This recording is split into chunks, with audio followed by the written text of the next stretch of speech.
आप सभी भक्तों का हमारे इस कार्यक्रम में हार्दिक स्वागत है। हरे कृष्णा, वेलकम। इस कार्यक्रम का नाम है गीता अवलोकन। इसमें हम भगवत गीता का गहन अध्ययन कर रहे हैं। वर्तमान में हम अध्याय 10 पर हैं। आज हम अध्याय 10 के ऊपर पहली कक्षा करेंगे। इस अध्याय का शीर्षक है श्री भगवान का ऐश्वर्य। ये हमारी 58वीं कक्षा है और अध्याय 10 का आज हम पहला भाग, आज इस पर हम ध्यान करेंगे। हमेशा की तरह कक्षा का आरंभ मंगलाचरण प्रार्थनाओं से। ओम अज्ञानतिमिरन्धस्य ज्ञानञ्जनशलाकया चक्षुरुन्मीलितं येन तस्मै श्रीगुरवे नमः।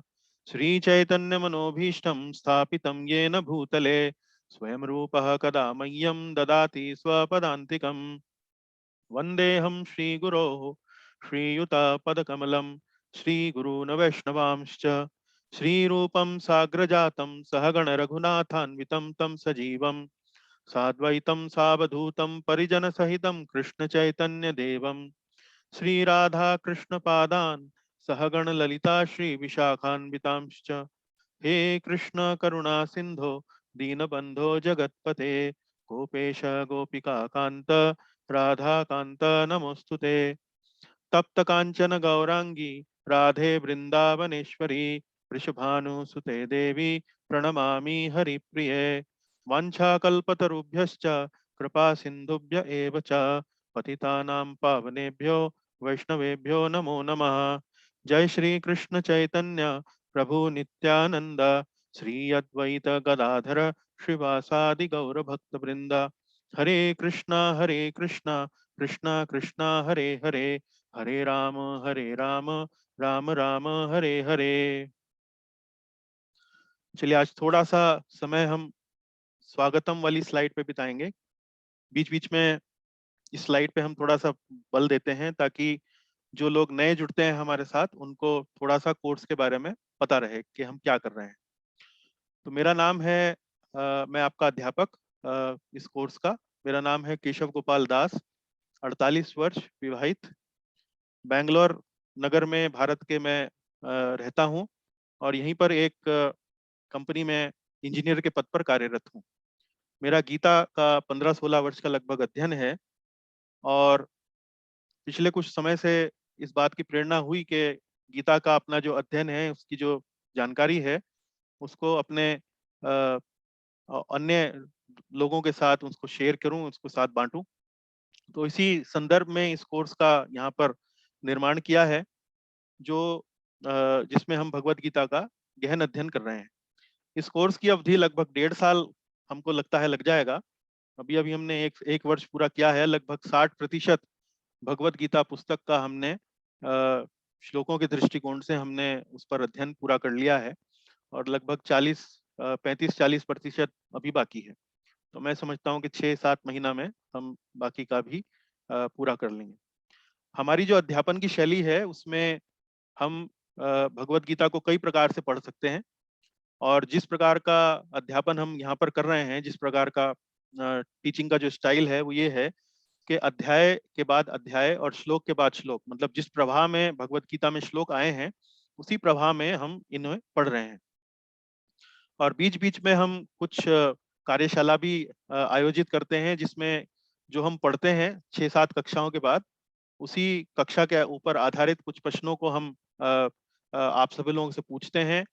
एक फॉर्म बनाते हैं, एक प्रश्न पत्र बनाते हैं और आप सब लोग बड़े उत्साह से उसमें भाग ले रहे हैं।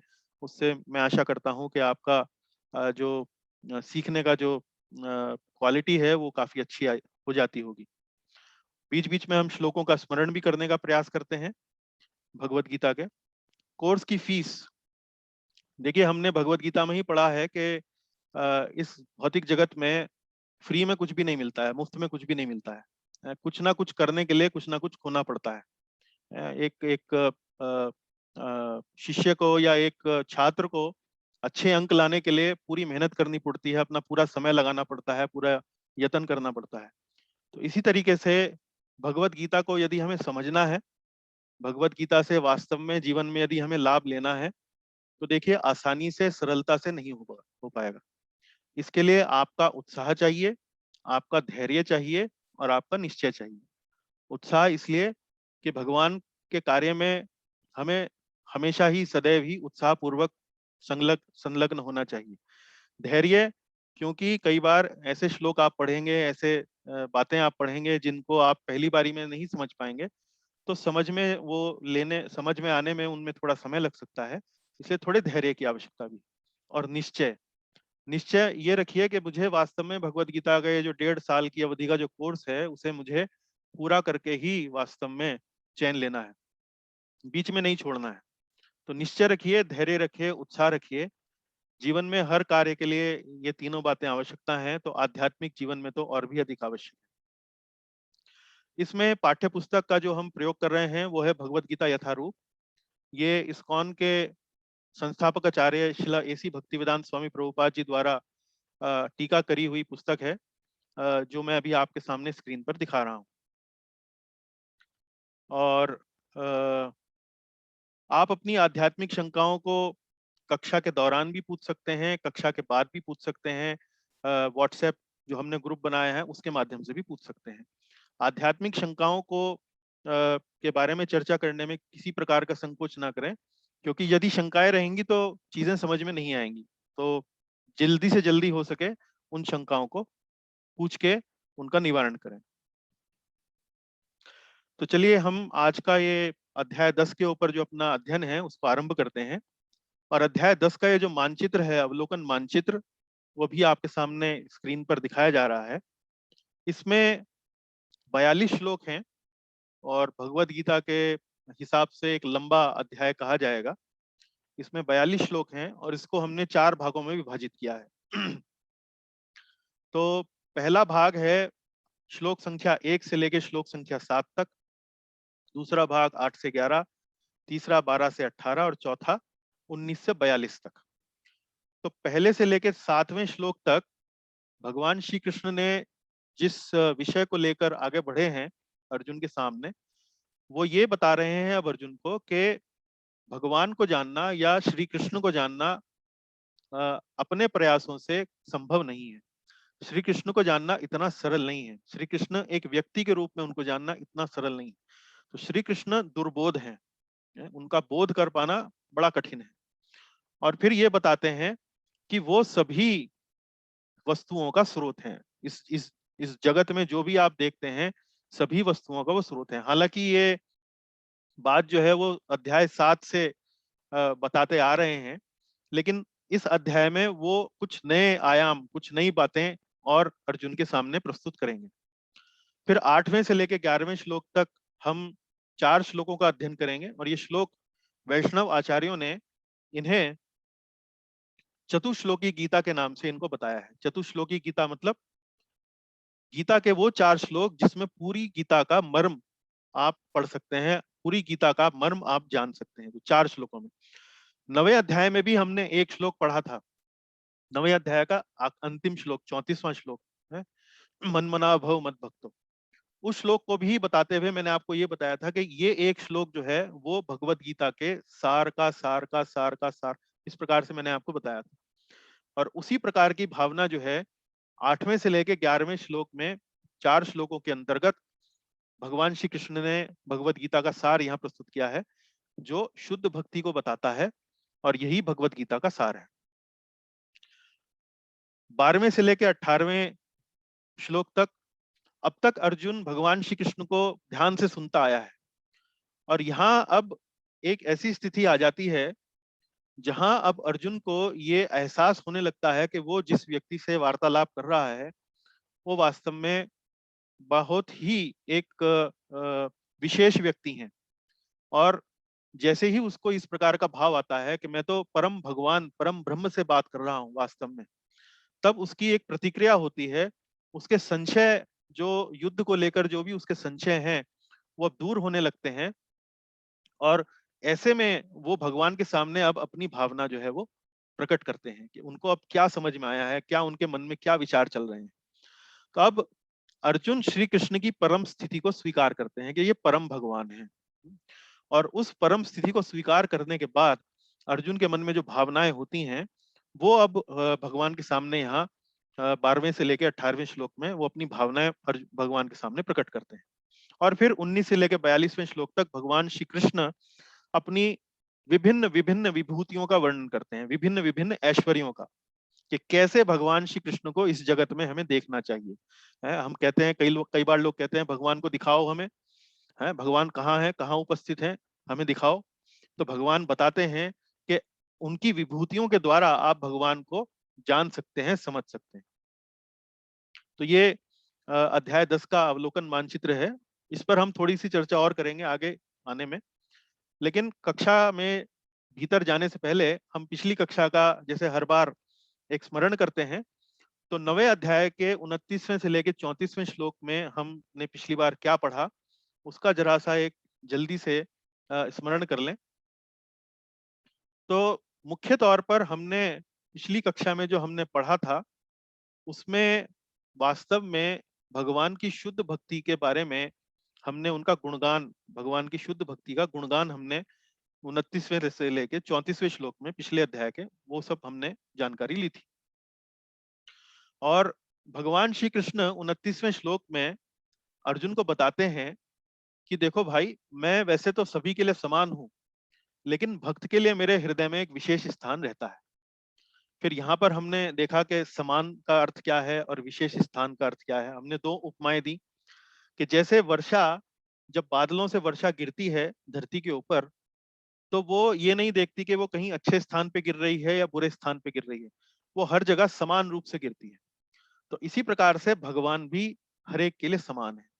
सूर्य की रोशनी देनी हो, वायु देनी हो, वर्षा का जल देना हो, हर जगह वो समानता से किसी के साथ भेदभाव नहीं करते। ऐसा नहीं है कि कोई गरीब का घर है तो वहां रोशनी कम जाएगी, अमीर का घर है तो वहां रोशनी ज्यादा जाएगी, ऐसा नहीं। सभी के साथ समान है, लेकिन भक्तों के लिए विशेष स्थान है। ये बात हमने कैसे समझी? ये बात हमने इस बात से समझी कि जैसे कोई एक बहुत दानी व्यक्ति होता है तो वो पूरी दुनिया में दान देता है, हर एक किसी को दान देता है, कोई भी आता है, कोई भेदभाव नहीं करता। लेकिन दानी होने के बावजूद भी, परम दानी होने के बावजूद भी, ऐसा व्यक्ति जब अपने घर में वापस आता है तो अपने पुत्र के लिए, अपनी पुत्री के लिए, अपनी संतान के लिए उसके हृदय में एक विशेष स्थान होता है। तो उसी प्रकार से भगवान श्री कृष्ण के हृदय में भी जो भक्त उनकी अनन्य भक्ति करते हैं, जो अनन्य रूप से भगवान श्री कृष्ण को की पूजा करते हैं, कि उनकी उपासना करते हैं, उनको भगवान के रूप में उनका आदर करते हैं, भगवान श्री कृष्ण ऐसे भक्तों के लिए वैसा ही अपने हृदय में स्थान रखते हैं कि जैसे कोई बड़ा दानवीर व्यक्ति अपने पुत्र और पुत्री, अपनी संतान के लिए रखता है। फिर भगवान श्री कृष्ण ने अपनी भक्ति की महिमा बताते हुए ये बात कही कि देखो, जघन्य से जघन्य अपराध होने पर भी यदि मेरे भक्त के द्वारा कोई जघन्य से जघन्य अपराध भी हो जाता है तो उस पर उसे क्षमा कर देना चाहिए। अपि चेतसु दुराचारो भजते भजते माम अनन्य भाग। और ऐसा वो क्यों कह रहे हैं? क्योंकि वो जानते हैं कि भाई भौतिक जगत में जब कोई जीव होता है तो शरीर के अंदर बद्ध आत्मा के रूप में कभी कभी हो सकता है उससे कोई भूल चूक हो जाए। तो ऐसे व्यक्ति को उसका उपहास नहीं उड़ाना चाहिए, क्योंकि वो गंभीरता से भक्ति के मार्ग पर लगा हुआ है। तो जल्दी ही, शीघ्र ही वो वास्तव में धर्मात्मा हो जाएगा, वो वास्तव में साधु बन जाएगा। ऐसे में हमने आपको उदाहरण दिया था परीक्षित महाराज का, जिनसे भूल से शमीक ऋषि के गले में उन्होंने सांप डाल दिया था। और फिर जब उनके पुत्र श्रृंगी ने परीक्षित महाराज को श्राप दिया तो सक्षम होने के बावजूद भी उन्होंने उसका प्रतिकार नहीं किया, बल्कि उस श्राप को उन्होंने स्वीकार किया और शीघ्र ही उन्होंने पश्चाताप करने का निर्णय किया और सुखदेव गोस्वामी जी से श्रीमद् भागवत की कथा उन्होंने सुनी। तो अगले श्लोक में भगवान कहते हैं कि मेरे भक्त त्रुटियां होने के बावजूद भी शीघ्र ही धर्मात्मा हो जाएगा और स्थायी शांति प्राप्त करेगा। हे अर्जुन, तुम निर्भरता से इस बात की घोषणा पूरे जगत में कर दो। तो जगत में घोषणा करने का क्या मतलब है? क्योंकि भगवान को इतना आश्वासन है, भगवान को इतना आत्मविश्वास है भक्ति के मार्ग पर, कि वो जानते हैं कि यदि कोई गंभीरता से भक्ति के मार्ग पर लगेगा तो उसका साधु बनना, उसका शुद्ध हो जाना निश्चित है, उसमें कहीं कोई संशय नहीं है। तो इस बात को निडरता से वो अर्जुन को कह रहे हैं, खुल के कह रहे हैं, ओपनली कह रहे हैं कि इस बात की घोषणा निडर होकर कर दो कि मेरे भक्त का कभी विनाश नहीं होता है। तो यहाँ पर हमें इस बात को समझना है कि हमें भगवान के जो ये जो श्लोक हैं गीता में, जहां पर वो हमें थोड़ी बहुत छूट ऐसा देते हुए दिखाई प्रतीत होते हैं, तो हमें इस बात का कोई अनुचित लाभ नहीं उठाना है, अनुचित इसका कोई फायदा नहीं उठाना है कि देखिए भगवान तो पापी को भी क्षमा कर देते हैं तो हम पाप करने लगे और फिर भक्ति कर लें। ऐसा नहीं है। ये जो पाप की जो प्रवृत्ति होती है वो कोई जानबूझ के नहीं करता है भक्त, वो कभी कभार उससे हो जाती है। तो ऐसे में भगवान कहते हैं कि उसे क्षमा कर देना चाहिए। तो फिर भगवान कहते हैं कि भक्ति इतनी प्रबल है कि निम्न जन्म के जीवों के लिए भी भगवान का परम धाम प्राप्त कराने की क्षमता रखती है। तो हमने यहाँ पर कुछ उदाहरण देखे, स्त्रियो वैश्य तथा शूद्रस्त यान्तिम पराम गति है। तो यहाँ पर कई बार लोग इस श्लोक को गलत ढंग से इसको ले लेते हैं। ये कहते हैं कि यहाँ तो भेदभाव किया गया है। हमने ये समझाने का प्रयास किया कि यहाँ भेदभाव के ऊपर कोई मतलब जोर नहीं दिया गया, इस बात पर जोर दिया गया है कि वर्णाश्रम पद्धति में, जैसा कि आरंभ के चरणों में आपने देखा कि योग में कर्म योग होता है, ध्यान योग होता है, ज्ञान योग होता है। तो ये वर्णाश्रम पद्धति के ये जो योग की जो प्रक्रियाएं हैं, उसमें जो निम्न स्तर पर जो श्रेणियां होती हैं, जैसे वैश्य होते हैं या शूद्र होते हैं, उन निम्न श्रेणियों के जो साधक होते हैं, उनको एकदम से परम गति प्राप्त नहीं होती है। उनको परम गति प्राप्त करने में समय लगता है। एक जन्म के बाद, दूसरे जन्म के बाद, फिर धीरे धीरे वो शूद्र से वैश्य में आते हैं, वैश्य से वे क्षत्रिय में आते हैं, क्षत्रिय से फिर ब्राह्मण में आते हैं, तब कहीं जाकर ब्राह्मण से आकर उनको इस प्रकार की सुविधा मिलती है कि वे वास्तव में भगवान की चरणों तक पहुंच सकें। लेकिन भक्ति का मार्ग इतना पावरफुल है, इतना सशक्त है, इतना शक्तिशाली है कि उसमें पात्रता अपात्रता का कोई कोई जरूरत नहीं है। कोई भी व्यक्ति, कोई भी किसी भी श्रेणी का हो, चाहे वो अधम से अधम मतलब कोई पापी ही क्यों ना हो। जैसे हमने आपको वाल्मीकि मुनि का यहाँ पर उदाहरण दिया, जो एक डाकू थे, वो भी भक्ति के मार्ग पर पढ़कर एक दिन वाल्मीकि मुनि बने हैं, रामायण के रचयिता। कितना सम्मानित पद है। तो भक्ति इतनी प्रबल है कि निम्न जन्म के जो जीव हैं उनको भी भगवान का परम धाम प्राप्त करने की क्षमता रखती है। तो इस श्लोक को भेदभाव के दृष्टिकोण से ना देखते हुए इस दृष्टिकोण से हमें देखना चाहिए कि भक्ति वास्तव में इतनी प्रबल है, बिल्कुल गंगा नदी के समान है। चाहे कोई कितना ही पापी क्यों ना हो, यदि उसके अंदर डुबकी लगाता है गंगा गंगा नदी के अंदर, तो गंगा नदी उसके समस्त पाप हर लेती है। तो इसी प्रकार से भक्ति भी है। फिर हमने आपको ये बताया कि भाई ये जो क्षमता है ये अन्य योग पद्धतियों में नहीं है, ज्ञान योग में नहीं है, ध्यान योग में नहीं है, कर्म योग में नहीं, उसमें समय लगता है अलग अनेक जन्म लग जाते हैं, है? इस प्रकार से ये बात हमको समझनी चाहिए। फिर जब निम्न जीव जन्म के जीवों के लिए भक्ति शुद्ध कर सकती है, तो फिर उच्च जन्म के जो जीव हैं उनका तो कहना ही क्या। यदि वो भक्ति के मार्ग पर पड़ते हैं तो वो भी इस बात का लाभ उठा सकते हैं और बड़ी शीघ्रता से वो भगवत धाम प्राप्त कर सकते हैं। और 34वें श्लोक में भगवान ने भगवत गीता का परम सार प्रस्तुत किया है, और ये परम सार है, मन मना भव मद भक्तो मद्याजी माम नमस्कुरु मामे वैश्यस्य युक्त्वैवं आत्मानं मत परायणम। तो ये सार क्या है? ये सार है कि मन मना भव मत भक्तो, मेरे भक्त बनो, मेरे में मन लगाओ, मेरी पूजा करो, मुझे नमस्कार करो।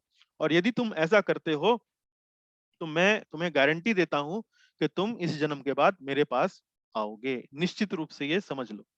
तो ये हमने इस बात को ये समझाया कि कैसे वेदों का, समस्त उपनिषदों का सार क्या है? भगवत गीता। समस्त भगवत गीता का क्या सार है? बीच के जो 6 अध्याय हैं, अध्याय 7 से लेकर अध्याय 12 तक, और उन अध्याय 7 में, उन बीच के जो अध्याय हैं उनमें भी 9वां और 10वां अध्याय वो उनका सार है। और इन 9वें और 10वें अध्याय में भी जो एक सार का जो श्लोक है वो है 34वां श्लोक। तो ये बात हमने पिछली बार भी आपके साथ समझाई थी। तो इसी के साथ ये हमारा स्मरण जो है पिछले कक्षा का पूरा हुआ। आज की हम 10वीं अध्याय की कक्षा आरंभ करते हैं। पहले 10वें अध्याय पर हम थोड़ा सा भूमिका देने का प्रयास करेंगे कि 10वें अध्याय का और 9वें अध्याय का क्या संबंध है। देखिए पिछले 9वें अध्याय में जैसा कि हमने अभी अभी पढ़ा कि 34वें श्लोक में भगवान श्री कृष्ण कहते हैं, मन मना भव मद भक्तो, मुझ में मन लगाओ मेरे भक्त बनो, मद्याजी माम नमस्कुरु। तो यहाँ भगवान मन मना मतलब अपने ऊपर ध्यान केंद्रित करने की बात यहाँ पर कह रहे हैं। और फिर अध्याय 10 में भगवान क्या कहना चाह रहे हैं, इसका इसका शीर्षक क्या है अध्याय 10 का? इसका शीर्षक है श्री भगवान का ऐश्वर्य है, श्री भगवान का ऐश्वर्य। तो इस अध्याय में भगवान श्री कृष्ण अपने अलग अलग विभूतियों का, अपने अलग अलग ऐश्वर्यों का वर्णन करते हैं। अलग अलग ऐश्वर्य क्या? ऐश्वर्य किसे कहते हैं? ऐश्वर्य कहते हैं कि कोई जैसे किसी धनवान व्यक्ति का ऐश्वर्य क्या है, उसके पास बहुत अधिक धन है। कोई व्यक्ति बहुत बलशाली है, उसका ऐश्वर्य क्या है? उसके पास बहुत अधिक बल है। किसी व्यक्ति के पास बहुत अधिक बुद्धि है, उसका ऐश्वर्य क्या है? उसके पास बहुत अधिक बुद्धि है।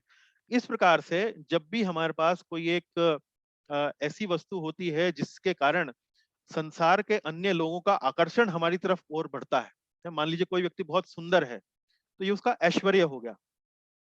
तो इस प्रकार से भगवान अपने अलग अलग ऐश्वर्यों का यहाँ पर इस अध्याय के अंदर वर्णन कर रहे हैं। और ये ऐश्वर्यों का वर्णन क्यों कर रहे हैं? क्योंकि 9वें अध्याय के अंतिम श्लोक में भगवान कहते हैं मुझ में मन लगाओ। अब वो अर्जुन को अपने बारे में ऐसी ऐसी बातें बताते हैं कि अर्जुन का भगवान के प्रति आकर्षण बढ़ता चला जाता है? वो अध्याय 10 के अंदर वो बताते हैं। तो भगवान ने अध्याय 10 के अंदर अपने अनेकों ऐश्वर्यों का वर्णन किया है कि जिसको जानने के बाद किसी भी साधक की, किसी भी भक्त की जो आकर्षण है, किसी भी भक्त का जो उनके प्रति जो प्रेम है वो बढ़ता है, वो उसमें बहुत बढ़ोतरी होती है। तो देखिए अध्याय 9 के जो अंतिम 5, 7, 10 श्लोक जो हमने पढ़े, उसमें हमने क्या जाना? उसमें हमने भगवान का हृदय, उसके बारे में जाना। भगवान कितने, उनकी माधुर्यता है, भगवान की मधुरता, भगवान एक व्यक्ति के रूप में किस प्रकार के व्यक्ति हैं, वो हमने कई प्रकार से जाना। जैसे भगवान कहते हैं कि जो मेरा कीर्तन करता है वो मुझ में तुरंत प्राप्त कर देता है, मुझे भक्ति करने के लिए बड़ी सरलता से वो कर सकता है, मुझे एक पत्ती चढ़ा दे, मुझे एक फूल चढ़ा दे, थोड़ा सा जल चढ़ा दे, है इस तरह से वो सुलभता से मेरी भक्ति कर सकता है। इस प्रकार से अनेक अनेक उदाहरण दिए उन्होंने। जैसा कि अभी हमने थोड़ी देर पहले पुनः स्मरण भी किया पिछली कक्षा का। तो ये भगवान का माधुर्य है, भगवान का हृदय। लेकिन जब भगवान का ये जो मधुरता है, जब हमें ये पता लगता है कि इतना महान व्यक्ति है और वो अपने भक्तों के साथ इतना प्रेम करता है, और वो भक्त जो बहुत ही जीवात्मा के रूप में बहुत ही छोटे-मोटे जो भक्त हैं, इतने असंख्य भक्त हैं, लेकिन इतने महान व्यक्ति, इतने महान भगवान जो अनेकों अनेक ब्रह्मांडों के स्वामी हैं, अनेक अपनी सिर्फ अपने चिंतन मात्र से, सिर्फ अपने मनन मात्र से वो ब्रह्मांडों की रचना कर सकते हैं। ऐसे महान व्यक्ति अपने भक्तों के लिए इतना प्रेम रखते हैं कि जिसकी कल्पना नहीं की जा सकती। तो जब मधुरता और जब ऐश्वर्य, जब महानता, ग्रेटनेस, एक तो हो गई स्वीटनेस और एक हो गई ग्रेटनेस, कि भगवान कितने महान हैं। तो जब कोई महानता और स्वीटनेस मतलब मधुरता जब एक साथ मिलती है, तो उस व्यक्ति के प्रति हमारा जो प्रेम होता है, उसका जो स्तर होता है, वो एकदम बहुत अधिक बढ़ जाता है, बहुत अधिक बढ़ जाता है। उदाहरण के तौर पे जैसे हमने भगवान श्री कृष्ण की लीला में सुदामा की कथा आती है। तो सुदामा की कथा जब आती है तो हम देखते हैं कि कैसे सुदामा उनका बचपन का मित्र होता है, वो उनसे मिलने जाता है उनके लिए एक छोटा सा गिफ्ट भी लेके जाता है। भगवान जब उस छोटे से गिफ्ट को लेते हैं तो इतना प्रेम और उसको इतना आदर देते हैं कि भगवान के लिए वो थोड़े से चावल या थोड़े से सत्तू जो है, उनके लिए कोई बहुत बड़ी बात नहीं है। जिन्होंने सारे ब्रह्मांड की रचना करी है, उनके लिए वो छोटे से चावल या थोड़े से चावल कोई बहुत बड़ी बात नहीं है। भौतिक दृष्टिकोण से देखें तो बहुत तुच्छ है। लेकिन जब वो सुदामा जैसा मित्र जिस भाव से वो भगवान के लिए जब वो लेके जाता है, उसके प्रति वो इतना प्रेम और इतना आदर प्रस्तुत करते हैं, इतने महान होने के बावजूद भी जब हम उस लीला को पढ़ते हैं, तो भगवान के प्रति हमारा हृदय में जो प्रेम है, वो हृदय हृदय में प्रेम अपार रूप से भर जाता है। इसी प्रकार से अन्य कितनी कथाएं आती हैं, जैसे शबरी की कथा आती है रामायण में। एक साधारण सी महिला, लेकिन पूरे ब्रह्मांड के नायक जो हैं वो उस साधारण सी महिला से उसका उसके उससे मिलने जाते हैं। और यहाँ तक कि उसका झूठा है, एक सामाजिक दृष्टिकोण से देखा जाए तो वो भिल्ली थी, मतलब सामाजिक दृष्टिकोण से कोई बहुत ऊंचा स्थान प्राप्त नहीं था, लेकिन भगवान उस भिल्ली के झूठे बेर भी इतने प्रेम से और इतने चाव से खाते हैं। ये जब हम देखते हैं, जब मधुरता और महानता जब मिल जाती है तो प्रेम का जो स्तर है वो कहीं अधिक जो है वो बढ़ जाता है। तो ये जो उदाहरण है इनसे हमें पता लगता है कि कैसे भगवान इतने महान भी हैं और एकदम इतने मधुर भी हैं। तो भगवान ने अपनी मधुरता का जो थोड़ा सा जो झलक है वो 9वें अध्याय के अंतिम कुछ श्लोकों में हमें दिखी। लेकिन यहाँ 10वें अध्याय में अब भगवान अपने ऐश्वर्य की झलक हमें और नए नए तरीके से वो हमें ऐश्वर्य की झलक अपनी दिखाएंगे। तो ये क्या होता है, इससे इसका परिणाम होता है हमारी भक्ति में वृद्धि होती है, हमारी भक्ति में, भगवान की भक्ति में बहुत वृद्धि होती है। चलिए हम पहले श्लोक से लेके 7वें श्लोक तक आज अध्ययन को पूरा करने का प्रयास करेंगे। पहला श्लोक है, भगवान बोलते हैं, भूय एव महाबाहो शृणु मे परमं वचः यत्ते हम प्रियमाणाय वक्ष्यामि हित काम्यया। अब यहाँ भगवान कह रहे हैं, भूय एव महाबाहो, कि हे महाबाहु अर्जुन, शृणु में परमम बचा है, अब आगे सुनो। और यत्ते हम प्रिय माणाय, और चूंकि तुम सबसे मेरे प्रिय सखा हो, और अब मैं तुम्हारे लाभ के लिए वक्ष्यामि हित काम्यया, अब मैं तुम्हारे लाभ के लिए ऐसा ज्ञान प्रदान करूंगा जो अभी तक मेरे द्वारा बताए गए ज्ञान से श्रेष्ठ होगा। यहाँ कहते हैं परमम बचा। तो भूय एव महाबाहो शृणु में परमम बचा, तो हे महाबाहु मेरे परम वचन सुनो। है, ये मैं तुम्हें इसलिए बता रहा हूं क्योंकि तुम मेरे सबसे अधिक प्रिय हो, प्रिय माणाए। और ये मैं तुम्हें इसलिए कह रहा हूं क्योंकि ये तुम्हारे हित के लिए हैं, ये तुम्हारे भले के लिए हैं। और ये जो ज्ञान अब मैं तुम्हें बताने जा रहा हूं ये मैंने अभी तक पहले कहीं नहीं कहा है। तो ये कहते हैं परमम बचा, श्रुणु में परमम बचा। तो देखिए कि ये इस अध्याय में भगवान एक बार फिर बड़ी अंतरंगता से हैं, बड़ी इंटीमेसी के साथ, बड़े प्रेम के साथ अर्जुन के समक्ष ये अध्याय में यहाँ पर वो श्लोक ये आरंभ कर रहे हैं। तो ये ऐसा नहीं है कि भगवान श्री कृष्ण अर्जुन के सामने ये जो व्याख्यान कर रहे हैं, ये जो प्रवचन कर रहे हैं, ये कोई वास्तव में कोई काम निपटाने वाली बात है कि जी अर्जुन ने मेरे से कोई सवाल पूछा है, मैं जल्दी से उसका जवाब दूं और फिर युद्ध शुरू हो, काम निपटे और मैं चलूं यहाँ से, ऐसा नहीं। भगवान वास्तव में भावनात्मक रूप से अर्जुन से जुड़े हुए हैं। भावनात्मक रूप से जुड़े होने का मतलब क्या है? विशेष रूप से वो चाहते हैं कि अर्जुन चूंकि मेरा भक्त है उसका भला हो, और मैं वास्तव में उसके लिए कुछ भी करने के लिए तैयार हूं। मैं उसके लिए जो भी उसका संशय है, जो भी उसकी दिमाग में जो डाउट आ गया है उसको मैं दूर करने के लिए कुछ भी करने के लिए तैयार हूं। तो इस प्रकार से भगवान श्री कृष्ण अब अर्जुन को यहाँ पर काफी भावनात्मक रूप से उसके साथ वो जुड़े हैं और उसको समझाने का प्रयास कर रहे हैं। तो यहाँ देखिए प्रभुपाद जी ने अपने तात्पर्य में दो तीन चीजें यहाँ पर बताई हैं जिनको हम थोड़ा सा समझने का प्रयास करेंगे। तो चूंकि यहाँ श्री भगवान का ऐश्वर्य, इस अध्याय का शीर्षक है श्री भगवान का ऐश्वर्य, और इस पहले श्लोक में भगवान बोल रहे हैं कि मैं अब तुम्हें ये बात बताने वाला हूं जो मैंने अभी तक नहीं बताई है। तो वास्तव में आप जब इस अध्याय 10 को पढ़ेंगे या समझेंगे तो आपकी समझ में आएगा कि भगवान वास्तव में अपना ऐश्वर्य ज्ञान अर्जुन को अब देने वाले हैं। तो ऐश्वर्य वास्तव में क्या होता है, प्रभुपाद जी ने यहाँ पर थोड़ा सा अपने तात्पर्य में इस बात को समझाने का प्रयास किया है। प्रभुपाद जी कहते हैं कि पराशर मुनि ने भगवान शब्द की व्याख्या इस प्रकार की है, जो पूर्ण रूप से षड ऐश्वर्यों से संपूर्ण हो, युक्त हो। तो ऐश्वर्य की परिभाषा को बताने के लिए प्रभुपाद जी ने यहाँ पराशर मुनि का यहाँ पर एक तरीके से उद्धरण दिया है। पराशर मुनि ने भगवान शब्द की व्याख्या की है, और व्याख्या करते हुए वो क्या कहते हैं, व्याख्या करते हुए वो कहते हैं कि ऐश्वर्य का मतलब क्या है? जिसके पास संपूर्ण शक्ति है, जिसके पास संपूर्ण यश है, जिसके पास संपूर्ण धन है, जिसके पास संपूर्ण ज्ञान है, जिसके पास संपूर्ण सौंदर्य है और जिसके पास संपूर्ण त्याग है। अब ये समझने का प्रयास कीजिए। देखिए, हम किसी भी व्यक्ति के प्रति यदि कोई आकर्षण हमारा होता है तो किन कारणों से होता है? कि कोई व्यक्ति यदि बहुत धनवान हो तो हम उसके प्रति आकर्षित होते हैं। कोई व्यक्ति बहुत फेमस हो, बहुत यश हो उसके पास, तो हम उसके प्रति आकर्षित होते हैं। किसी के पास कोई बहुत बड़ी शक्ति हो, बहुत बल बल हो, पावर हो, हम आकर्षित होते हैं। कोई व्यक्ति बहुत नॉलेजेबल है, बहुत ज्ञानवान है, हम आकर्षित होते हैं। कोई व्यक्ति बहुत सुंदर है, तो हम उसके प्रति आकर्षित होते हैं। और इसी प्रकार से कोई व्यक्ति बहुत बड़ा त्यागी है, जिसने जिसके हृदय में कोई किसी प्रकार की भौतिकता की, लालसा की कोई कामना ना हो, तो ऐसे व्यक्ति के प्रति हम आकर्षित होते हैं। तो यहाँ पराशर मुनि ने ऐश्वर्य शब्द की, भगवान शब्द की परिभाषा देते हुए कहा है कि भगवान वो व्यक्ति है जो इन 6 ऐश्वर्यों से पूर्ण है, भरपूर है। ऐसे व्यक्ति को पराशर मुनि क्या कहते हैं? ये भगवान की परिभाषा है। और वो क्या 6 ऐश्वर्य हैं?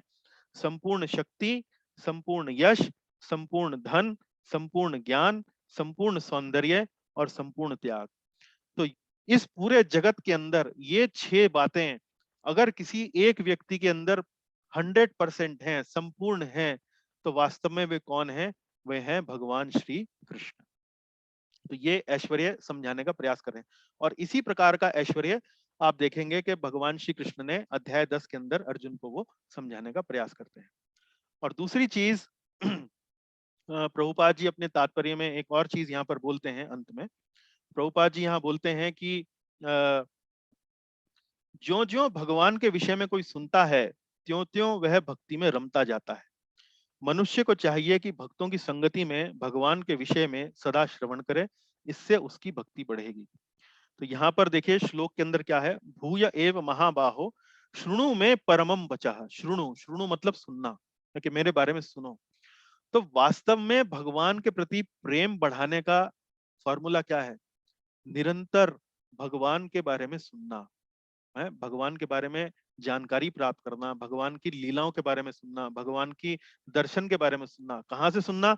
भगवत गीता, श्रीमद् भागवतम, श्रीमद् वाल्मीकि रामायण, इस प्रकार के ग्रंथों से जब हम भगवान के बारे में सुनते हैं तो हमारी भगवान के प्रति भक्ति के अंदर वृद्धि होती है। तो यही बात प्रभुपाद जी यहाँ कह रहे हैं कि ज्यों ज्यों भगवान के विषय में कुछ सुनता है, त्यों त्यों वह भक्ति में रमता जाता है। मनुष्य को चाहिए कि भक्तों की संगति में भगवान के विषय में सदा श्रवण करे, इससे उसकी भक्ति बढ़ेगी। तो ये बात हमारे लिए जानने के लिए अच्छी है। देखिए यहाँ पर हमने यहाँ शीर्षक दिया है, यहाँ चैट बॉक्स में मुझे कमेंट आ रहा है, दुर्बोध का अर्थ क्या है? पटेल साहब पूछ रहे हैं। तो पटेल साहब, दुर्बोध का अर्थ है, बोध का मतलब है जानना, दुर्बोध का मतलब है जानना कठिन है। तो यहाँ पर श्री कृष्ण को जानना बड़ा कठिन है, ये बात इससे आप समझ सकते हैं। श्री कृष्ण दुर्बोध हैं और सभी के स्रोत हैं। तो ये बात अभी आपको अगले श्लोक से पता लग जाएगी। देखिए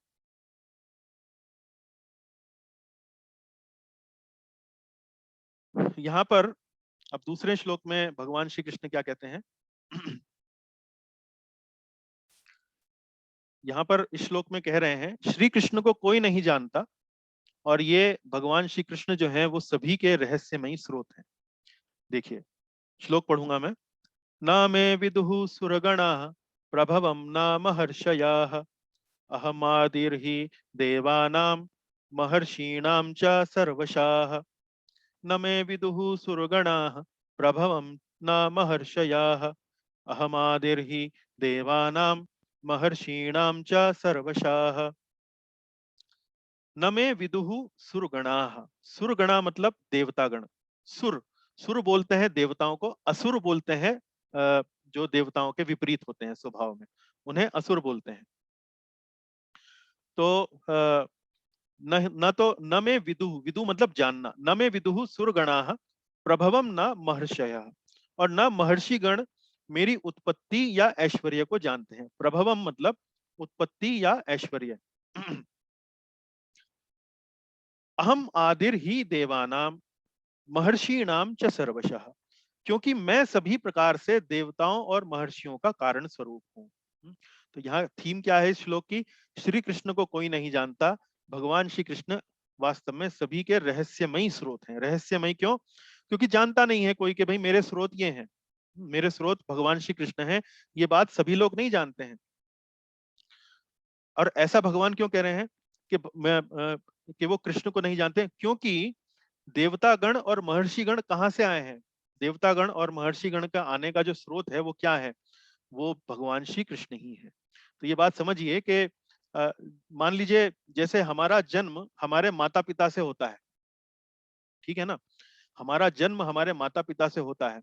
तो चूंकि हमारा जन्म हमारे माता पिता से होता है तो हम अपने माता पिता के बारे में पूर्ण रूप से नहीं जानते हैं। पूर्ण रूप से नहीं जानते का क्या मतलब है? भाई हमने अपने माता पिता का बचपन नहीं देखा, हमने अपने माता पिता कैसे स्कूल गए, कैसे उनका विवाह हुआ है, हमने ये सब बातें देखी नहीं।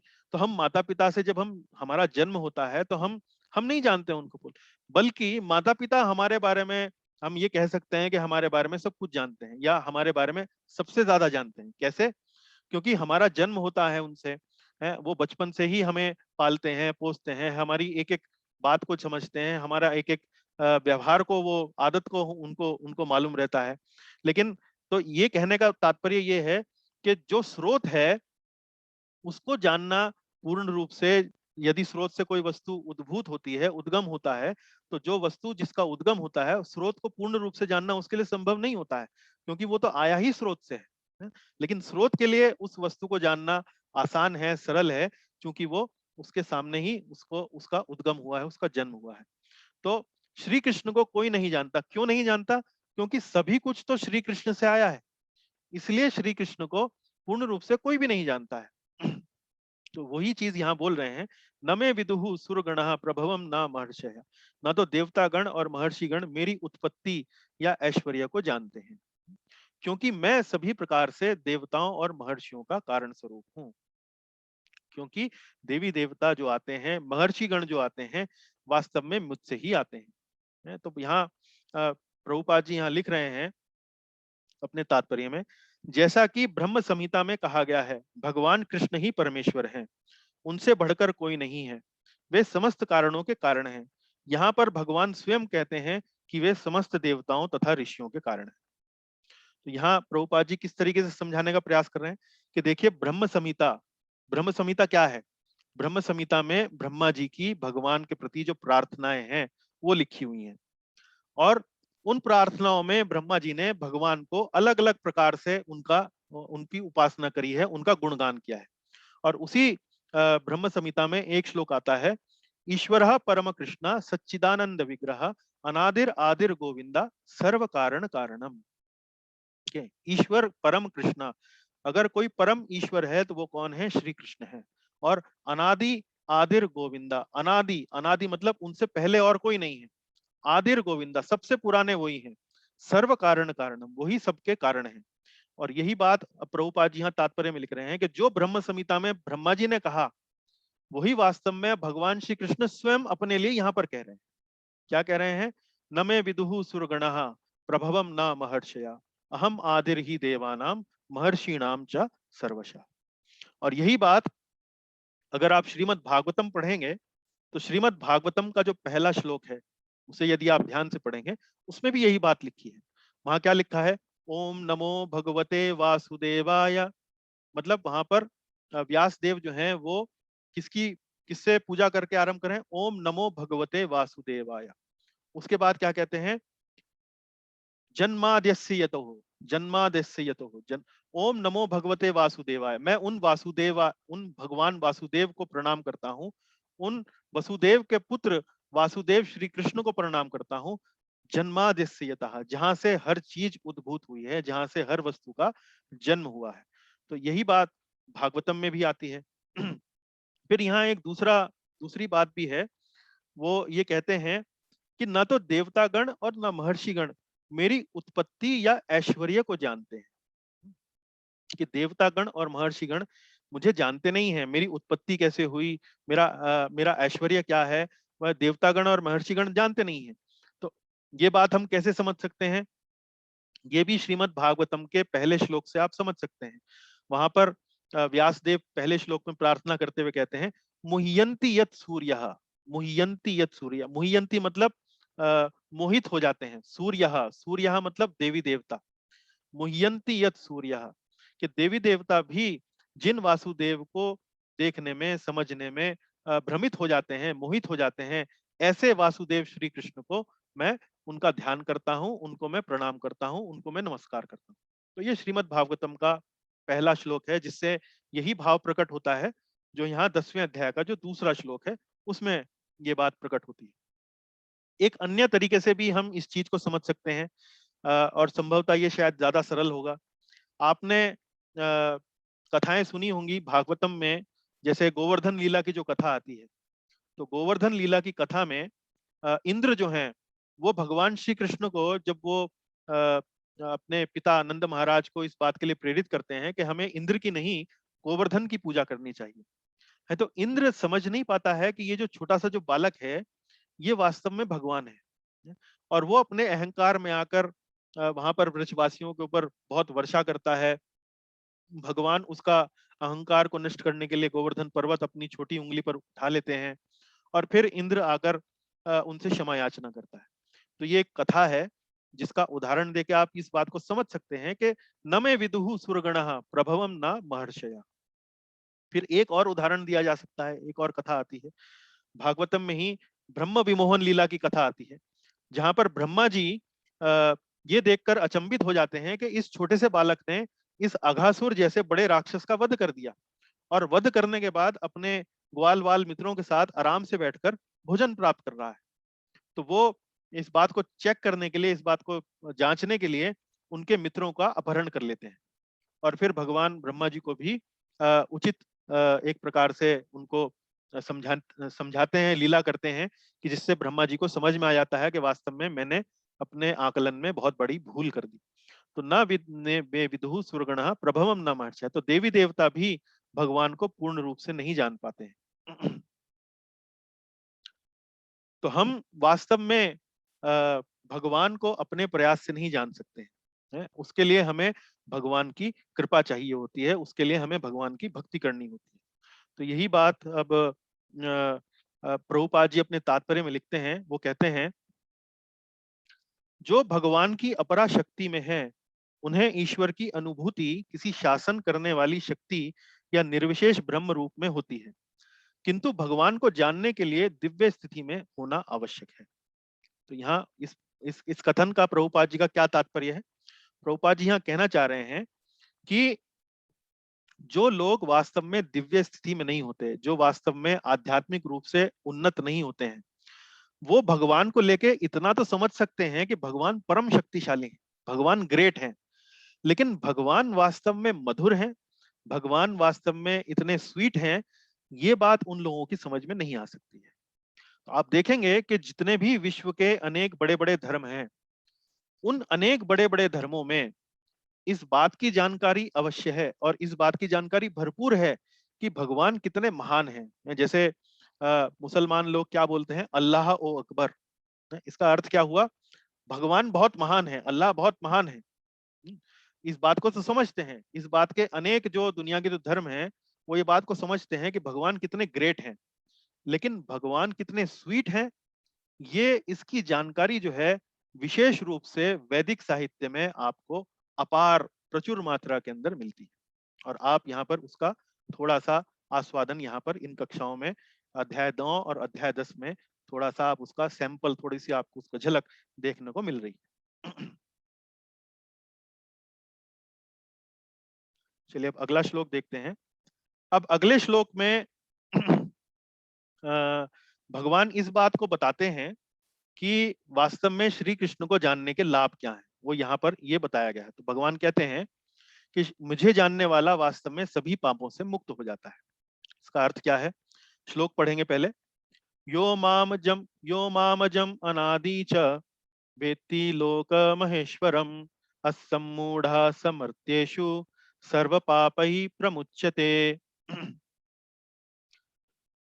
यो माम अजम अनादिम च, जो मुझे अजन्मा, अनादि, वेत्ति लोक महेश्वरम, और समस्त लोकों के स्वामी के रूप में जानता है।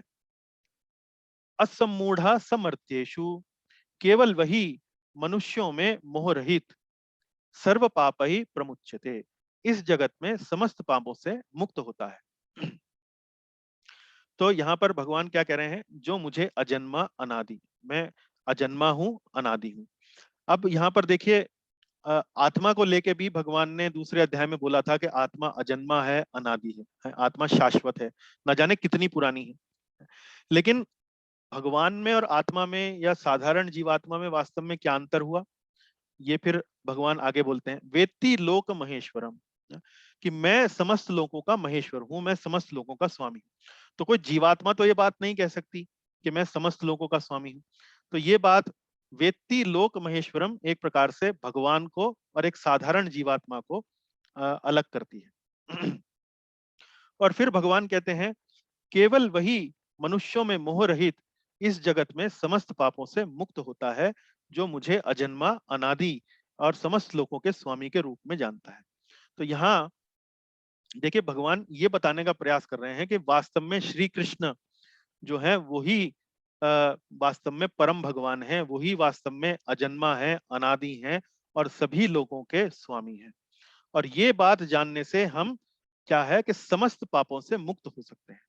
तो ये बात कैसे समझेंगे कि भाई हम भगवान को अगर हम समस्त लोगों का स्वामी, अजन्मा, अनादि और परम भगवान के रूप में जाने तो हम पापों से मुक्त हो जाएंगे। देखिए, जब हम ये बात समझने लगते हैं कि वास्तव में श्री कृष्ण ही वो परम सत्य हैं, श्री कृष्ण ही वो वास्तव में व्यक्ति हैं जिनको जानने से हमारे समस्त पाप नष्ट हो सकते हैं, तो हमारा ध्यान जो है ऐसे व्यक्ति के ऊपर लगता है।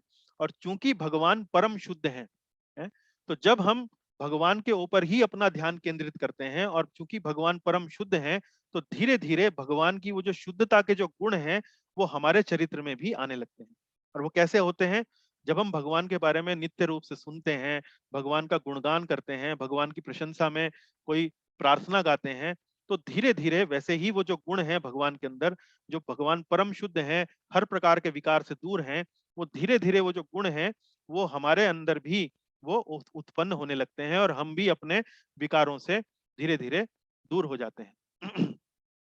यहाँ पर प्रभुपाद जी अपने तात्पर्य में एक बात लिखते हैं कि कई बार लोग कहते हैं कि भगवान श्री कृष्ण देवकी के पुत्र हैं। तो हम यहाँ ये बात कैसे कहें कि भगवान अजन्मा है।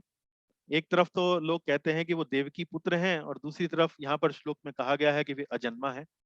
उस बात को समझाने के लिए प्रभुपाद जी अपने तात्पर्य में बताते हैं कि जब भगवान श्री कृष्ण देवकी जी के गर्भ से उत्पन्न हुए, तो वास्तव में वो एक साधारण सामान्य शिशु के रूप में उत्पन्न नहीं हुए। वो अपने चतुर्भुज नारायण रूप में वास्तव में प्रकट हुए और फिर उन्होंने एक शिशु का रूप लिया।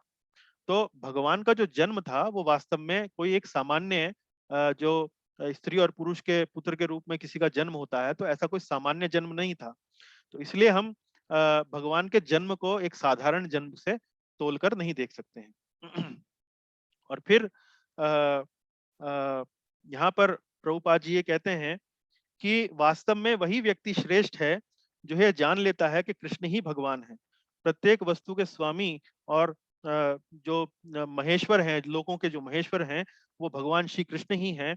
वही व्यक्ति वास्तव में अपने जीवन में सफल होता है जो इस बात को जान लेता है। तो वही सबसे अधिक सफल अध्यात्म ज्ञानी है।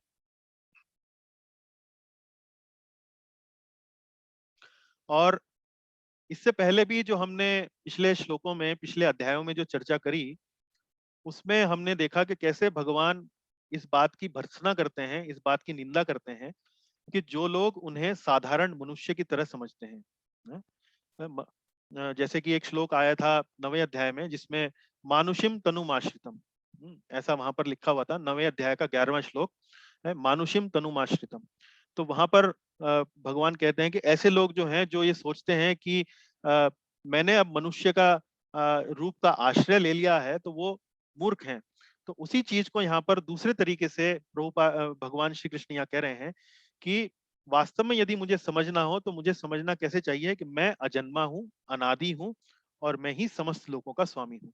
मैं किसी मनुष्य के रूप का शरीर का आश्रय नहीं लेता हूँ, तो मुझे कोई सामान्य मनुष्य ना समझे। इस प्रकार का वो यहाँ पर भाव प्रकट करते हैं।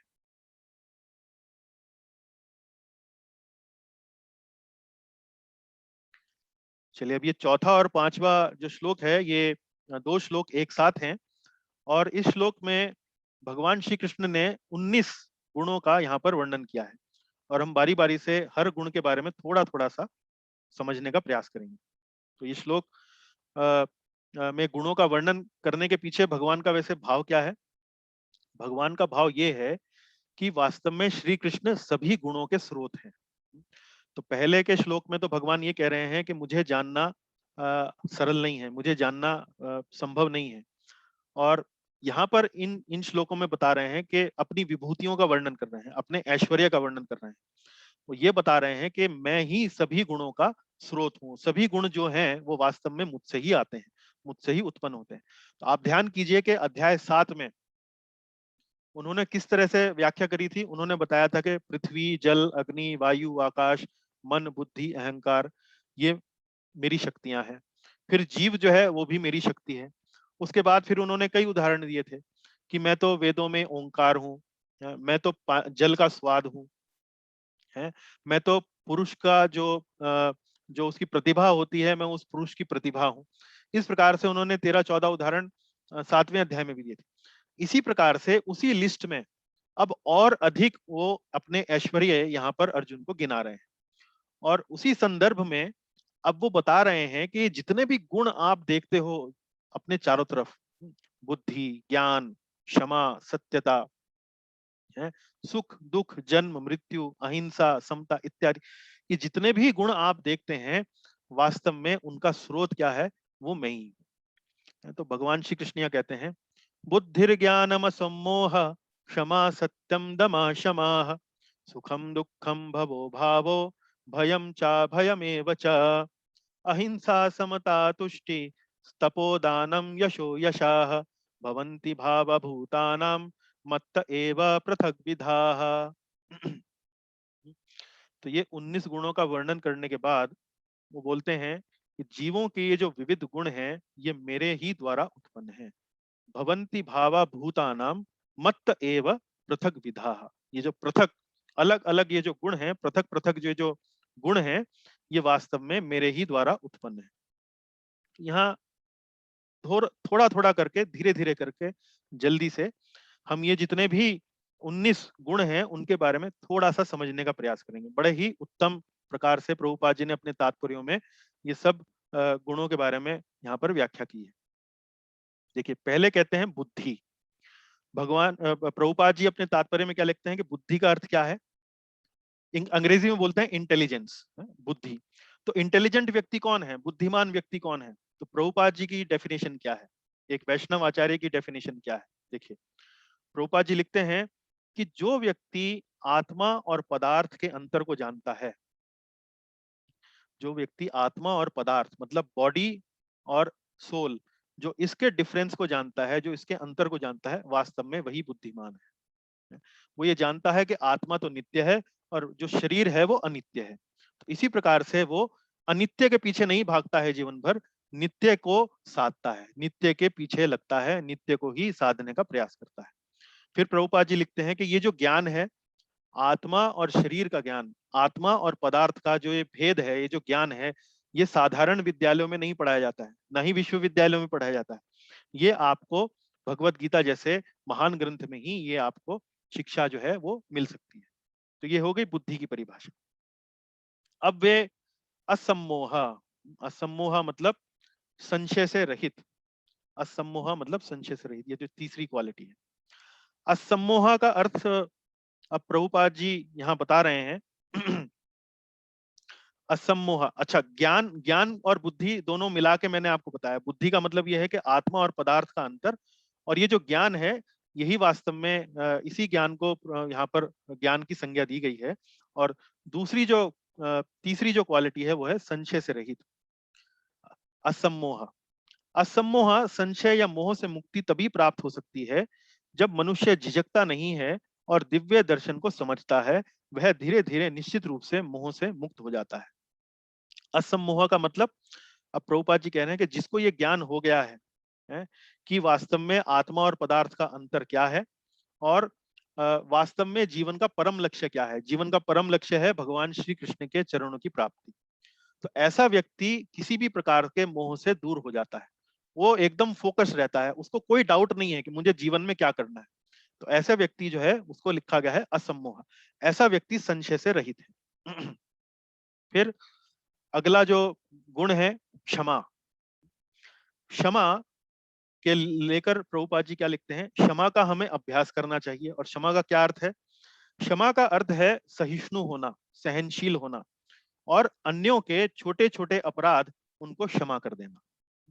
इसका डेफिनेशन क्षमा का ये है कि अन्यों के छोटे छोटे अपराध क्षमा कर देना और सहनशील होना। फिर सत्यता। सत्य मतलब सच बोलना, ट्रुथफुलनेस। सत्यम का अर्थ है तथ्यों को सही रूप से अन्यों के लाभ के लिए प्रस्तुत करना, तथ्यों को तोड़ना मरोड़ना नहीं, कि जो बात जैसी है उसी तरीके से अन्यों को सामने उनके लाभ के लिए उनको प्रस्तुत करना, उनको तोड़ना मरोड़ना नहीं चाहिए। फिर प्रभुपाद जी आगे भी लिखते हैं कि कई लोग सोचते हैं सामाजिक प्रथा के अनुसार कि वही सत्य बोलना चाहिए जो अन्यों को प्रिय लगे, किंतु ये ठीक नहीं है। सत्य को सही सही रूप में बोलना चाहिए जिससे दूसरे लोग समझ सकें कि सच्चाई क्या है। यदि कोई मनुष्य चोर है और यदि लोगों को सावधान कर दिया जाए कि अमुक व्यक्ति चोर है, तो यह सत्य है। यद्यपि सत्य कभी कभी अप्रिय हो सकता है, किंतु सत्य कहने में संकोच नहीं करना चाहिए।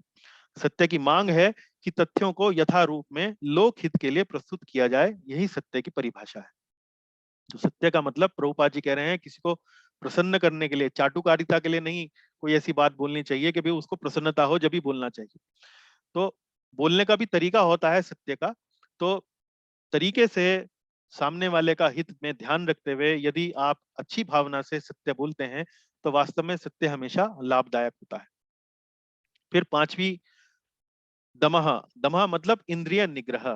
तो इंद्रिय निग्रह के लिए प्रभुपाद जी लिखते हैं कि हमें अपनी इंद्रियों को व्यर्थ में विषय भोग में नहीं लगाना चाहिए। इंद्रियां हमारी जो दी गई हैं उनसे हमें मान लीजिए स्वादिष्ट भोजन करना है तो एक हद तक स्वादिष्ट भोजन करना ठीक है, लेकिन उसी को ही लक्ष्य बना लेना, स्वाद को ही जीवन का लक्ष्य बना लेना या इंद्रिय तृप्ति को ही जीवन का लक्ष्य बना लेना, वो ठीक नहीं है। तो इसलिए दमह का अर्थ है इंद्रियों को व्यर्थ में विषय भोग में ना लगाएं। फिर छठा गुण क्या बोलते हैं? मन निग्रह, मन पर नियंत्रण। ये हो गया क्षमा।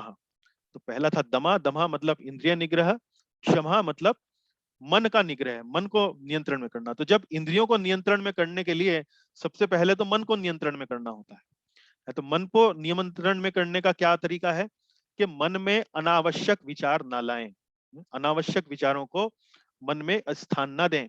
इसको कैसे कर सकते हैं आप? जब आप भगवान की कथाओं में अपना मन लगाएंगे, भगवान के विषय में जब अपना मन लगाएंगे, तो ऐसे विचारों को अपने मन में स्थान दें, अनावश्यक विचारों को मन में स्थान ना दें। जैसे प्रभुपाद जी उदाहरण देते हैं, मनुष्य को चाहिए कि धन अर्जन के चिंतन में ही सारा समय ना गंवाएं। तो धन अर्जन में आपको थोड़ा सा प्रयास तो करना है, ऐसा नहीं है कि बिल्कुल नहीं करना है, लेकिन कहने का तात्पर्य यह है कि सारा ही समय केवल धन अर्जन में ना गंवाएं। मन में भगवान के लिए भी विचार लेकर रखें, उसके लिए भी समय रखें। तो इसी को यहाँ पर मन निग्रह यानी कि शमहा, उसका यहाँ पर अर्थ किया गया है प्रभुपाद जी द्वारा। फिर अगला गुण है सुख दुख। अब ये जो दूसरी लाइन है इसमें मतलब आपको आप देखेंगे अपोजिट मिलेंगे, सुख दुख, जन्म मृत्यु, भय अभय। तो प्रभुपाद जी ने यहाँ पर सभी का यहाँ पर डेफिनेशन दिया है। तो सुख दुख, सुख दुख के लिए क्या लिखा है? तो सुख की परिभाषा पहले पढ़ते हैं। वो कहते हैं जिस प्रकार से कृष्ण भक्ति के आध्यात्मिक ज्ञान के अनुशीलन में सुविधा हो वही सुख है। कि जो कार्य करने से हमें हमारी कृष्ण भक्ति में बढ़ोतरी हो, हमारे कृष्ण भक्ति में प्रगति हो, प्रभुपाद जी कह रहे हैं वही सुख है। और जिसमें बढ़ोतरी नहीं हो, जिसमें प्रगति नहीं हो, वह दुख है। तो सुख और दुख की परिभाषा भी प्रभुपाद जी कृष्ण भक्ति के मानदंड पे उसी के आधार पर यहाँ पर कर रहे हैं।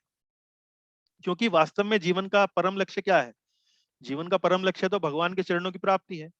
तो यदि कोई भी कार्य हमारे जीवन में हमें भगवान के चरणों के निकट ले जाए, वही सुख है। और जो हमें उससे दूर ले जाए वही दुख है। इसको इस तरह से समझ सकते हैं। जन्म और मृत्यु, जन्म और मृत्यु।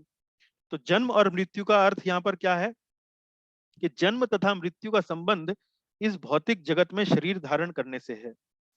तो प्रभुपाद जी यहाँ समझाते हुए लिखते हैं कि वास्तव में आत्मा को तो जन्म और मृत्यु नहीं होती है। तो जन्म और मृत्यु को यहाँ कैसे समझ सकते हैं कि जन्म का मतलब क्या है, एक जीवात्मा ने शरीर का धारण किया। मृत्यु का अर्थ क्या है, वो जीवात्मा जो है अब शरीर छोड़ दिया। तो ये जन्म, जब शरीर धारण करती है उसे जन्म कहते हैं, जब शरीर छोड़ देती है, मृत्यु हो जाती है, उसे मृत्यु कहते हैं। फिर भयम च अभयम, भयम च भयमेव च। भय और अभय, इसकी परिभाषा क्या है। भय मतलब प्रभुपाद जी लिखते हैं जब हमें भविष्य की चिंता होती है उसे भय कहते हैं। भय किस बात का होता है कि भविष्य में कोई चीज हमारे से छूट जाएगी या कोई चीज हमें प्राप्त नहीं होगी, इसे ही तो भय कहते हैं। तो भय का अर्थ होता है भविष्य की चिंता। और फिर यदि हम चिंता मुक्त होना चाहते हैं, यदि हम अभय चाहते हैं, तो वास्तव में सर्वोत्तम उपाय यह है कि हम भगवान श्री कृष्ण को जानें और कृष्ण भक्ति में निरंतर स्थित रहें। इस प्रकार हम समस्त भय से मुक्त रहेंगे। तो भय से मुक्त कैसे हो जाएंगे हम, क्योंकि हमें अब पता लग गया है कि हमारे जीवन का वास्तविक लक्ष्य क्या है, भगवान श्री कृष्ण की भक्ति, भगवान श्री कृष्ण के चरणों की प्राप्ति। तो जब हमें इस बात का पता लग गया है और हम सुचारू रूप से अपनी पूर्ण शक्ति से जब हम उस पथ पर लगे हैं, तो अब हमें अपने भविष्य के लिए कोई चिंता नहीं होनी चाहिए। भगवान हमारा ध्यान रखेंगे। भगवान वास्तव में हमें जो उन्होंने रास्ता बताया है हम उस पर चल रहे हैं, तो फिर चिंता किस बात की। तो इसी को ही भय कहते हैं। यदि हम भगवान के रास्ते पे नहीं चल रहे हैं तो हमें भयभीत रहना चाहिए, और यदि हम भगवान के रास्ते पे चल रहे हैं, भगवान की भक्ति में लगे हुए हैं, तो हमें निर्भय रहना चाहिए। तो उसी को ही अभय कहा जाता है। इसी प्रकार से अगली परिभाषा अहिंसा।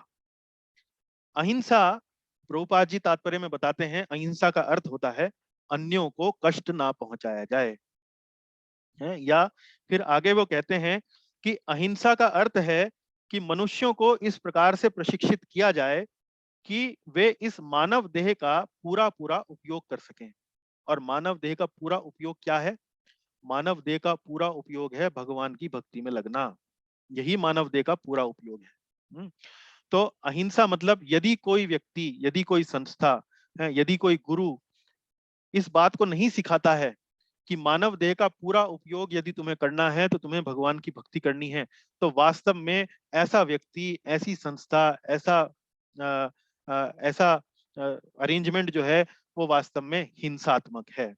ऐसा अरेंजमेंट हिंसात्मक है। ऐसा व्यक्ति सामने वाले व्यक्ति के प्रति हिंसा कर रहा है। अतः ऐसी कोई संस्था या संघ जिससे उद्देश्य की पूर्ति में प्रोत्साहन न हो, मानव देह के प्रति हिंसा करने वाला कहा जाएगा। जिससे मनुष्यों के भावी आध्यात्मिक सुख में वृद्धि हो, वही अहिंसा है, वही सही मायने में अहिंसा है। जो भी कार्य है, जो भी हमारा कार्य किसी भी व्यक्ति को भगवान की ओर ले जाए, वो अहिंसा है। और जो भी कार्य भगवान किसी सामने वाले व्यक्ति को भगवान से दूर ले जाए, वो हिंसा है। प्रभुपाद जी की ये परिभाषा है। समता, समता मतलब हमारे जीवन में दुख आए, हमारे जीवन में दुख सुख आए, हमारे जीवन में परिस्थिति प्रतिकूल हो, हमारे जीवन में परिस्थिति अनुकूल हो, लेकिन हमें अपनी कृष्ण भक्ति को नहीं छोड़ना है। यही वास्तव में समता है। जो कुछ कृष्ण भक्ति को संपन्न करने में अनुकूल हो उसे ग्रहण करें, और जो प्रतिकूल हो उसका त्याग करें। यही समता है। तुष्टि, तुष्टि का मतलब संतोष। संतोष का मतलब प्रभुपाद जी यहाँ लिखते हैं कि बहुत ज्यादा परिश्रम करना, बहुत ज्यादा परिश्रम करना, अनावश्यक कार्य करके अधिक से अधिक वस्तुएं एकत्र करने के लिए सदा उत्सुक रहना है। अनावश्यक कार्य करने के लिए करते हुए अधिक से अधिक वस्तुओं को एकत्र करने के लिए सदा उत्सुक रहना, इसे क्या कहते हैं, इसे असंतोष कहते हैं। तो संतोष क्या है कि अपना कर्म कीजिए, जितना आपके पास बुद्धि है, जितना आपके पास बल है, उसके अनुसार अपना कर्म कीजिए, परिणाम भगवान के हाथ में छोड़िए, और जो ईश्वर की कृपा से प्राप्त हो जाए उसी में प्रसन्न रहना सीखिए। यही संतोष है, यही तुष्टि है। उसके अलावा अगली परिभाषा है तपस्या। तपस्या का अर्थ है कि भगवान के प्रति भगवान की भक्ति के लेकर जब हम स्वेच्छा से अपने शरीर के लिए कोई कठिनाई जैसी स्थिति जब हम स्वीकार करते हैं, स्वेच्छा से स्वीकार करते हैं, उसे तपस्या कहा जाता है। तो तपस्या के उदाहरण क्या है? जैसे प्रातः काल जल्दी उठना, प्रातः काल जल्दी उठ के भगवान के नामों का जप करना, इसे तपस्या कहा जाता है। तो हम जानबूझकर विशेष रूप से स्वेच्छा से जब हम कोई भगवान के प्रति अपनी आगे बढ़ने के लिए जब हम प्रयास करते हैं तो उसे तपस्या कहते हैं। ऐसे ही तपस्या क्या है? जब हम जैसे एकादशी के दिन उपवास करना, भगवान के हेतु, भगवान के लिए है, एकादशी के दिन या अन्य कोई जैसे जन्माष्टमी आती है, रामनवमी आती है, इस प्रकार से जो उत्सव आते हैं उनमें उपवास करना, ये तपस्या कही जाती है, क्योंकि हम स्वेच्छा से भगवान के लिए, भगवान के लिए एक एक एक तपस्या की भावना रख रहे हैं, एक सेक्रीफाइस की, एक त्याग की भावना रखते हैं। तो इसीलिए इसको तपस्या कहा गया है। दान, दान वास्तव में सर्वोच्च दान वही है जो भगवान की भक्ति के प्रचार के लिए उपयोग हो। जो भी कार्य हम, जो भी धन, जो भी सुविधा हम किसी को दान देते हैं, किसी ऐसे व्यक्ति को दान देते हैं जो भगवान की भक्ति को आगे बढ़ाने में सुचारू हो, वही वास्तव में सर्वोत्तम दान है। तो दान की परिभाषा प्रभुपाद जी यहाँ कहते हैं। और दान किसे किसे देना चाहिए? उपयुक्त ब्राह्मण को दान देना चाहिए। और ब्राह्मण कौन है? आज के वर्तमान जीवन में ब्राह्मण की परिभाषा बहुत अलग हो चुकी है। जो ब्राह्मण के जिसका सरनेम ब्राह्मण से जुड़ा हुआ हो, उसको ब्राह्मण कहा जाता है। लेकिन वास्तव में ब्राह्मण की परिभाषा प्रभुपाद जी लिखते हैं, ब्रह्म जानाति इति ब्राह्मणा। जो ब्रह्म को जानता है, जो भगवान को जानता है, वास्तव में वही ब्राह्मण है। तो ऐसे ब्राह्मण को दान देना चाहिए, क्योंकि वही ब्राह्मण जो है अपना सारा जीवन ब्रह्म जिज्ञासा में लगाता है, ब्रह्म को समझने में लगाता है। तो ऐसे व्यक्ति को दान यदि आप देंगे तो वो समाज का भी कल्याण करेगा और आपका भी कल्याण करेगा। सन्यासियों को भी दान देने का आदेश है, क्योंकि सन्यासी जो हैं वो घर घर जाते हैं, घर घर जाकर वो गृहस्थों को ये बात याद दिलाते हैं कि वास्तव में जीवन का परम उद्देश्य भगवान के भक्ति करना है। और जब वो हमें इस बात का स्मरण दिलाते हैं और उसमें वो भिक्षा मांगते हैं, तो हमें ऐसे सन्यासियों को दान देना चाहिए। तब वो प्रसन्न होकर हमें भगवान के बारे में बताते हैं, भगवान के निकट हमें लेकर आते हैं।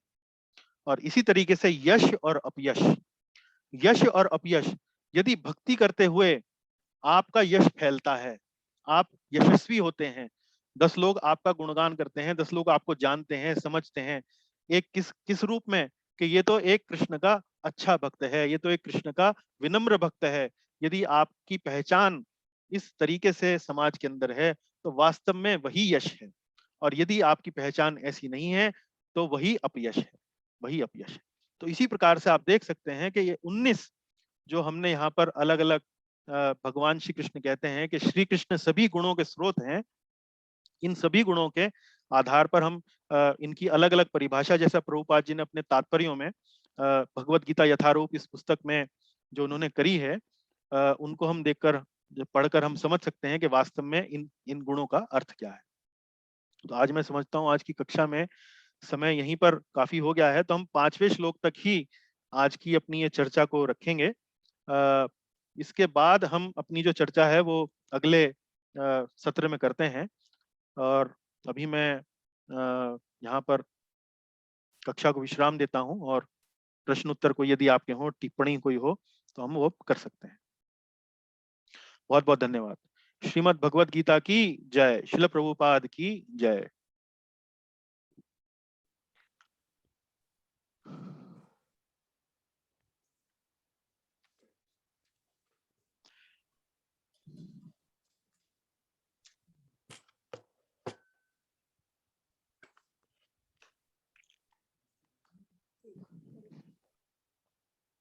बताइए, कोई प्रश्न, कोई टिप्पणी आपकी? कक्षा सरल थी, कठिन थी, ये बताइए पहले तो।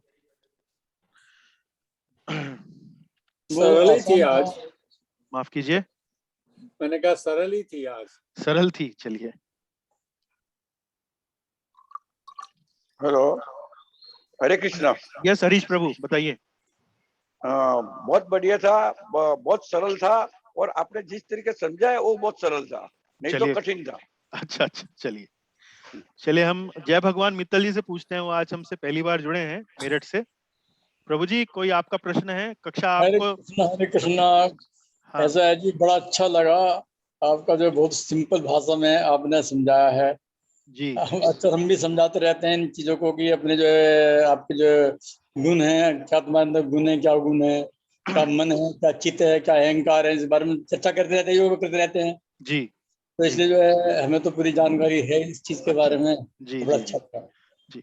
वैसे मैं बाकी सब भक्तों के लाभ के लिए बताऊं कि जय भगवान मित्तल जी मेरठ से हमारे साथ जुड़े हैं और वे भारतीय योग संस्थान में एक पदाधिकारी के रूप में नियुक्त हैं और सवेरे सवेरे सुबह 5 बजे एकदम अनुशासन एक सैनिक की भांति वो बहुत सारे लोगों को अष्टांग योग की जो 2 लिंब हैं, आसन और प्राणायाम, उनको सिखाने में अपना मतलब निष्काम भाव से वो लगे हुए हैं। तो मैं स्वागत करता हूँ जय भगवान जी का कार्यक्रम में। धन्यवाद जी, धन्यवाद। धन्यवाद प्रभु जी। चलिए और कोई प्रभु आप? जी, हाँ हाँ बहुत माता जी। अच्छी क्लास थी और सबसे अच्छा ये लगा कि जो ये सारे आपने 19 गुण बताए ये हमें सब श्री कृष्ण से जोड़ने ही चाहिए। चाहे दान हो, हमें लगता है दान हो रहा है तो बहुत अच्छा दान हो रहा है, लेकिन हम जब तक उसको उसकी लेगेसी को, श्री कृष्ण की लेगेसी को आगे नहीं बढ़ाएंगे तो असली दान वही है कि प्रभु का नाम औरों को भी जी मतलब एनकरेज करें। जी वास्तव लेकिन में दान से हम हमेशा पैसों से और उन चीजों के दान से ही हम मतलब जोड़ के उसको देखते हैं। रिलेट करते हैं। हाँ, तो जो मेरा दान विचार भगवान तो की, ये है जी, जो मेरा दान भगवान की ओर ले जाए वही दान सर्वश्रेष्ठ। हाँ, देखिए मेरा अपना विचार तो ये है कि दान जो है सुपात्र को देना चाहिए, कुपात्र को नहीं। बहुत सुंदर, बिल्कुल। और सब सर्वश्रेष्ठ सुपात्र वह व्यक्ति है जो भगवान के लिए अपना जीवन लगा रखा है, जिसने वास्तव में प्रभुपाद जी ने भी यही बात लिखी है कि जो वास्तव में कृष्ण भावनामृत में जो कार्य कर रहे हैं, ऐसे लोगों को दान देना, ऐसे लोगों को आगे बढ़ाना, वही वास्तव में सही मायने में सुपात्रता है। नहीं प्रभु जी, मेरा एक विचार इसमें और आता है थोड़ा सा कि जो बताइए। दान है, मतलब कोई बहुत गरीब है, हाँ जी। उसके पास साधन नहीं है, वो मतलब जो है ना किसी खाने का ना पीने का, अगर ऐसे व्यक्ति को भी दान दिया जाए तो वो भी जो है सुपात्र दान ही कहा जाएगा। हाँ नहीं, वो बात बढ़िया है, वो उसके बारे में हम आपसे अलग से चर्चा करेंगे कि उस दान में और भगवान के कार्य में किए गए दान में वास्तव में बुनियादी रूप से अंतर क्या है वो मैं अभी तो जरा समय का अभाव है, पर वो एक चर्चा आपके साथ अलग से करेंगे। ठीक है।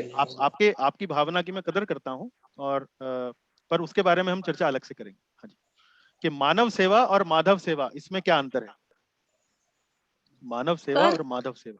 हाँ जी, जी माता जी। सर इसके हाँ, ये टॉपिक हम सबके साथ आप डिस्कस करें, क्योंकि आप बोलते हैं कि जब हम मानव की सेवा करते हैं तो वो भगवान खुश होते हैं। हाँ तो जी, आई थिंक वो टॉपिक आप हमारे सबके साथ हम डिस्कस करते हैं एक दिन। हाँ अवश्य अवश्य। वास्तव में मैंने एक बार कार्यशाला में ये टॉपिक उठाया था, पर एक बार फिर से करेंगे, कोई बात नहीं, अलग से करेंगे। हाँ जी, ठीक है, थैंक यू सर। ठीक है माता जी। धन्यवाद, धन्यवाद जी। चले प्रभु जी, अन्य कोई टिप्पणी, अन्य कोई टीका? बहुत ही आज अच्छा प्रभु लगता है जी ये प्रभु जी, सारे बहुत ही अच्छा श्लोक लगता है हाँ जी, प्रभु हाँ जी, हरीश। बहुत अच्छा लगता है ये। अच्छा प्रभु जी, धन्यवाद। हाँ माता जी, आप कुछ कह रही बहुत ही थी? बढ़िया, बहुत ही बढ़िया। हाँ, मैं कह रही थी प्रभु जी कि आज ये सारे श्लोक बहुत ही अच्छे से मतलब एक एक शब्द से समझ आए। अच्छा। और ये सुख दुख व्यय अव्यय इनकी आपने नई परिभाषा समझाई, नहीं तो हमने व्यवहार से जोड़ रखा था इन सभी गुणों को। जी जी जी, प्रभुपाद जी का आप अब तात्पर्य ये पढ़िए। भक्ति, हाँ प्रभुपाद जी जी, का यदि आप तात्पर्य पढ़ेंगे, मैंने सिर्फ उन्हीं के तात्पर्य में से ही ये सब चीजें पढ़ी हैं वास्तव में, तो आप पढ़ेंगी तो आपको दोबारा एक तरीके से वो आप पढ़ सकती हैं, मतलब।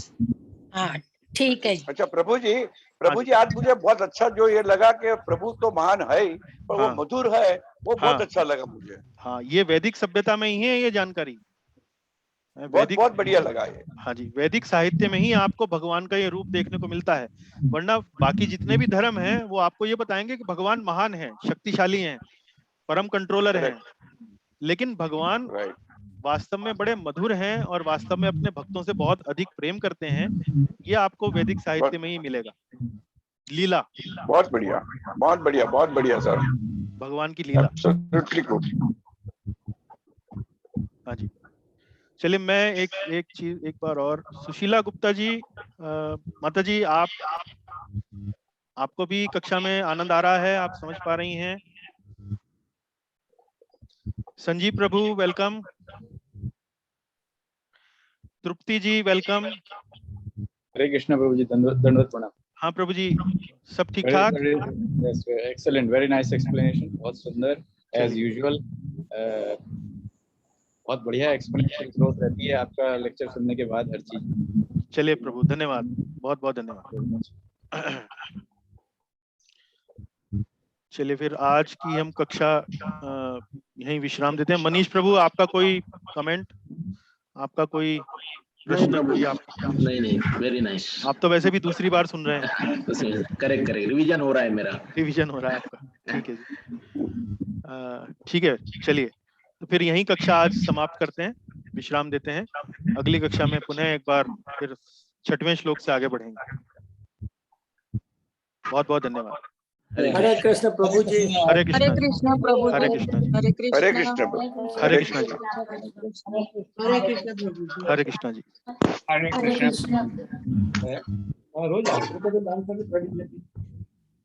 हरे कृष्ण।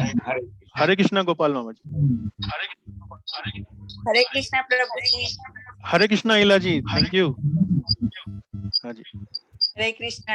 हरे कृष्ण माता जी। हरे कृष्ण। दंडवत प्रणाम। दंडवत माता जी।